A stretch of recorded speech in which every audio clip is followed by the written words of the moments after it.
Welcome to Storyland. BTS Suga latest news হলো recently তাকে হসপিটালে যেতে দেখা গেছে, যা আর্মিদের মধ্যে অনেক কনসার্ন তৈরি করেছে। কি কারণে সুগার হসপিটাল যাওয়া লেগেছে?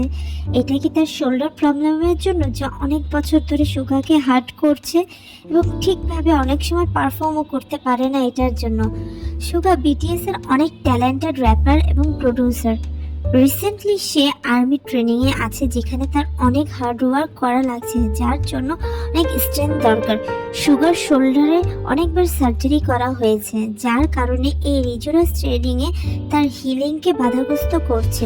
আমরা জানি মিলিটারি সার্ভিসে অনেক ফিজিক্যাল ওয়ার্ক থাকে, যার সাথে অনেক চ্যালেঞ্জেসও ফেস করা লাগে।